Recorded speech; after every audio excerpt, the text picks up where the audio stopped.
जब हम उनके पक्ष में जाते थे ऐसा आनंद आता था कि फिर वो जो भी आता था, बच्चा बूढ़ा और जवान, आते ही उनका ही हो जाता था। इतना प्यार देते थे, उनकी आंखों में से प्यार झलकने लग जाता था। छोटे बच्चे भी समझते थे कि ये भगवान का रूप है। एक बच्चा माता जी का था विशाल, तो कार सेवा के लिए आता था सुबह 5 बजे, 10 साल का था। तो घर जाके कहता है, मम्मी मुझे लगता है भगवान ने धरती पे अवतार ले लिया। मुझे अच्छा, मेरे को भी बताओ कहाँ लिया, मैंने जाकर दर्शन करो। कहते नहीं, ये माता जी मुझे लगते हैं कि भगवान का अवतार है। जयकारा गिरिमाला दरबार की जय। और जब मैं माता जी के कमरे में अकेले जाके बैठती थी, जो भी मुझे अनुभव होता था वो मेरे भजन के रूप में प्रकट हो जाता था अपने आप। मुझे पता ही नहीं चलता, कभी सोते हुए, कभी चलते चलते रास्ते में भी जा कहीं रही हूँ और वो भजन अपने आप ही बनने लग जाते थे। एक दिन जिन्होंने मेरे को बाथरूम जा रहे थे तो कहते हैं, बेटा कुछ तो लिख। तो माने में क्या लिखूं, मुझे कुछ आता ही नहीं लिखना। कहते नहीं तो लिख। उस दिन से लिखने में ना जाने कितना लिखा। उन्हीं की महिमा, उन्हीं की प्रशंसा, उन्हीं की कृपा बरसती रही। अब भी कई बार ऐसे होता है जब वो बड़ी गहराई में मेरे को प्यार करते हैं, तो मैं जा तो कहीं जा रही होती हूँ, मुड़ गई जाती हूँ, समझ नहीं लगता क्या काम करने लगी। रास्ते में भी जो लिखा गया सारा अपने दिमाग में ही बैठ जाता था, और वो आके मुझे प्यार से अपने कागज कलम से लिखवा। जयकारा गिरिमाला। आज बड़े टाइम के बाद जो लिखा उनकी कृपा से वो मैं 2 शब्द सुनाती हूँ। मैंने ले ली शरण सतगुरु जी तेरी, मैंने ले ली शरण सतगुरु जी तेरी। मेरी बिगड़ी बनाओ अब लगाओ ना मेरी, मेरी बिगड़ी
हो या शाम, चाहे सुबह हो या शाम, चाहे सुबह हो या शाम, चाहे सुबह हो या शाम। जपू नाम तेरा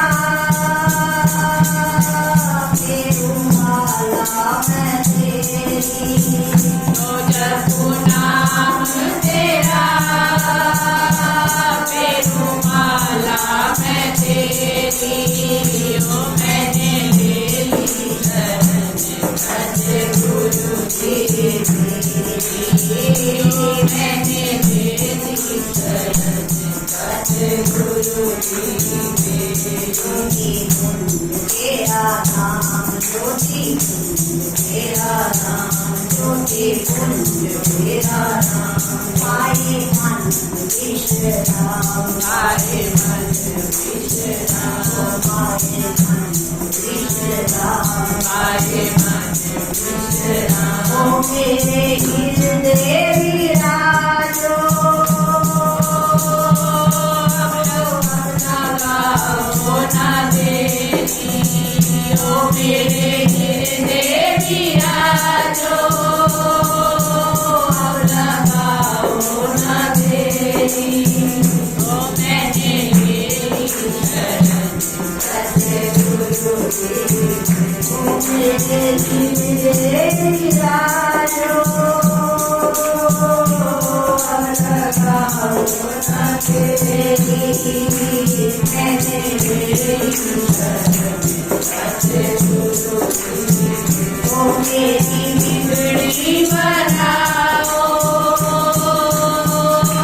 अब लगाओ ना देती, ओ मेरी बिगड़ी बनाओ, अब लगाओ ना देती, ओ मैंने ले ली शरण सच्चे गुरु जी मेरी, ओ मैंने ले ली शरण सच्चे गुरु जी मेरी।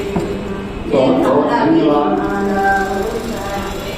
माता जी ने माँ जी की सानिध्य में बहुत समय बिताया है और ये माता जी बहुत अच्छी भजन अपने मन से बनाती है और गाती है, लेकिन समय का अभाव होने से ज़्यादा समय दे नहीं पाए।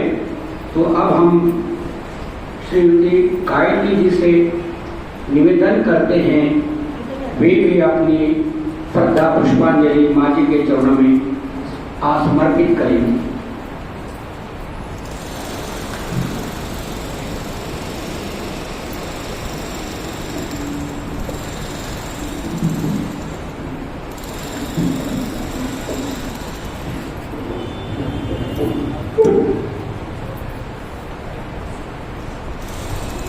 श्री सद्गुरुदेव महाराज की जय, श्री श्री गिरिमा जी की जय।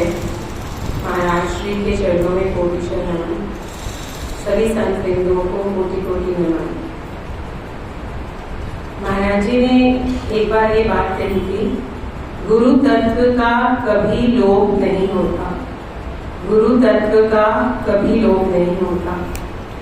माता जी किसी भी रूप में, किसी भी समय और किसी भी अवस्था में कभी भी हमारे से दूर नहीं है।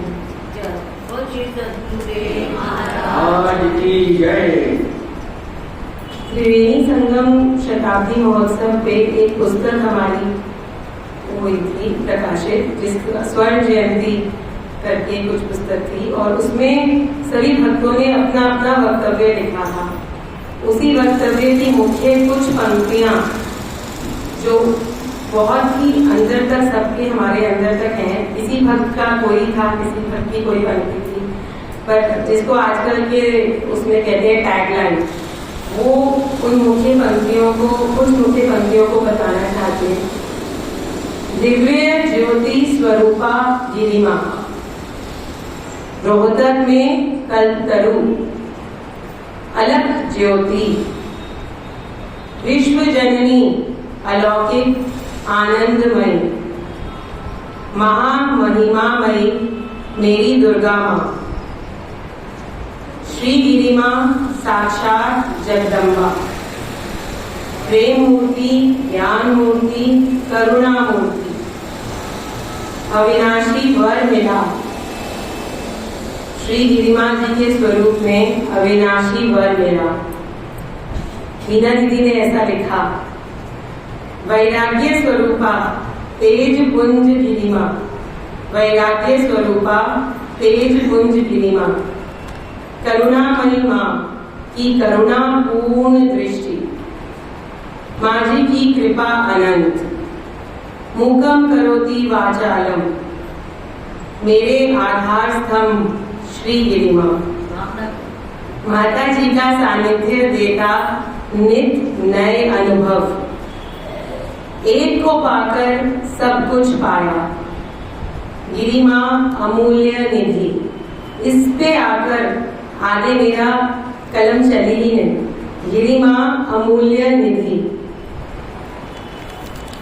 गिरिमा से पाया वह कहीं कभी न पाया, गिरिमा से पाया वह कहीं कभी न पाया।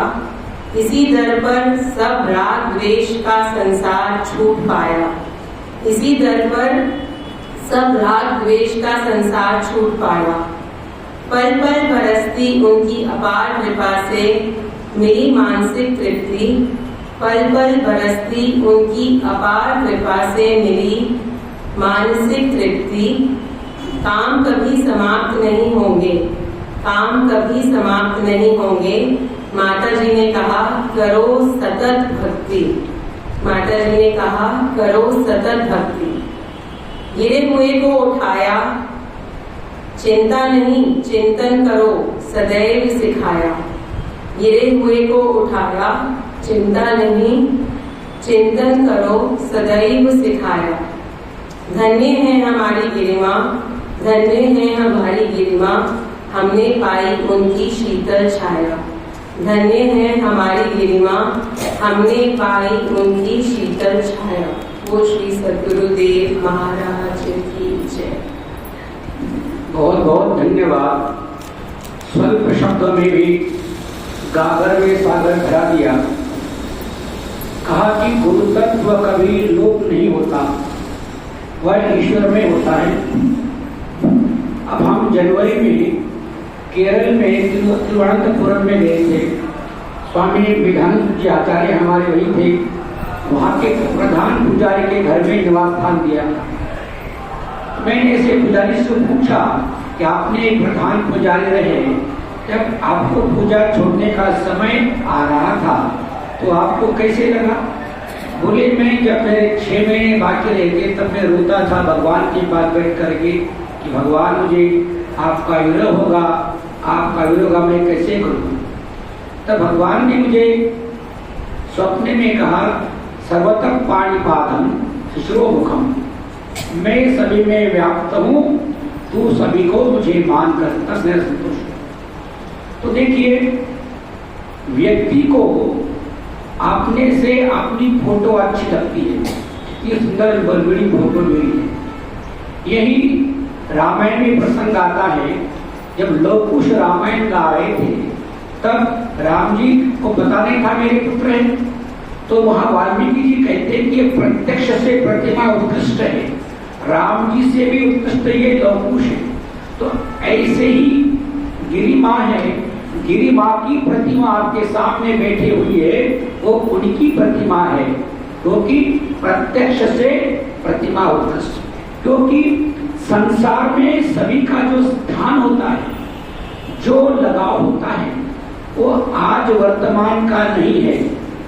शास्त्रों में कहा हुआ है कि जो संयोग होता है वह अनंत काल के पुण्य से, अनंत काल के जन्मों से एक दूसरे का संयोग होता है और सख्य भाव, मित्र भाव, गुरु भाव और कई कई शत्रु भाव भी बन जाता है।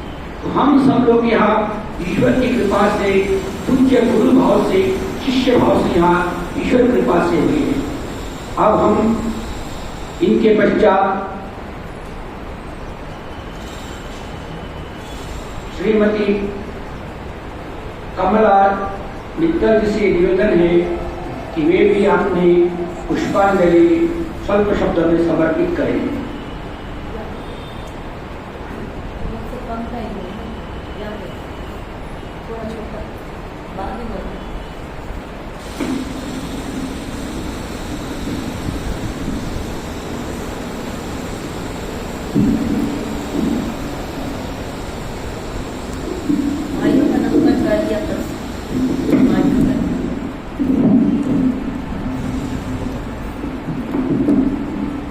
परम पूजनीय उपस्थित सभी संत मंडली के चरणों में मेरा बारंबार नमस्कार।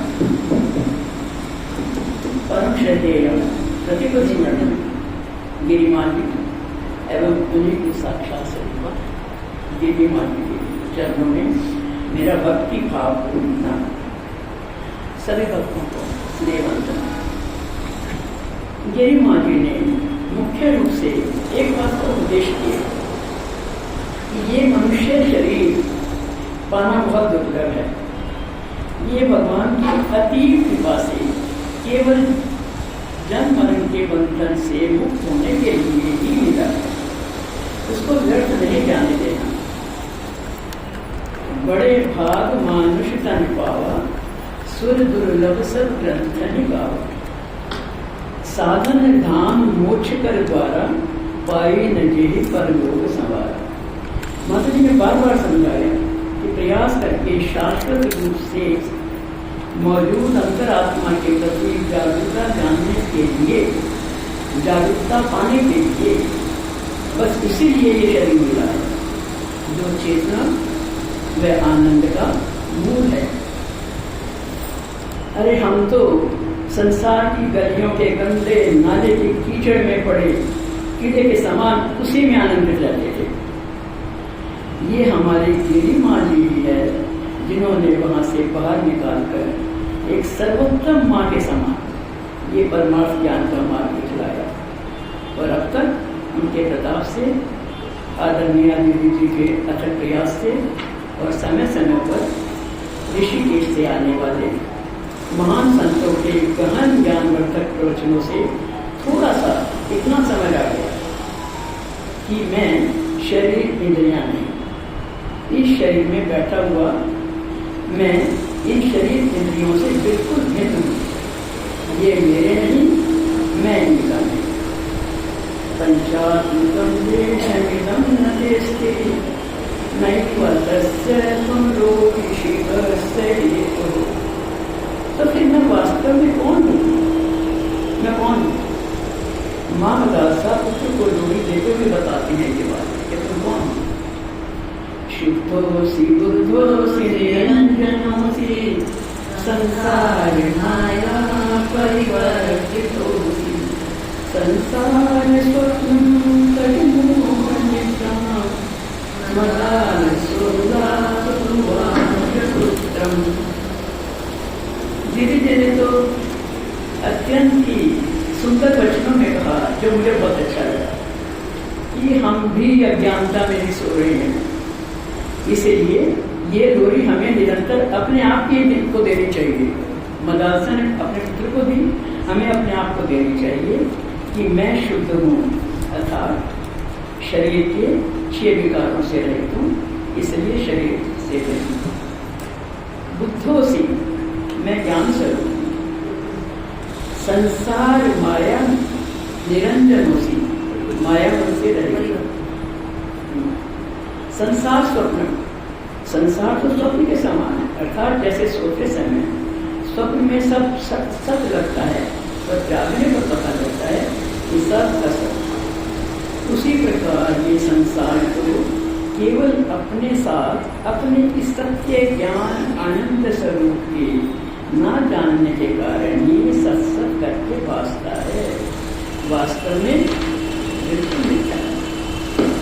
द्वादश विकाधीकर महाराज जी ने समझाया था, पीछे आए थे, आभातीरम विश्वमात्मन्य सत्यम सत्य ज्ञानानंद रूपे विमोहा निद्रामोहा स्वप्नवर्तन सत्यम शुद्धो पूर्ण नित्य शिवोम। आपके महाराज जी ने यही समझाया कि मैं शुद्ध हूँ, नित्य शिव।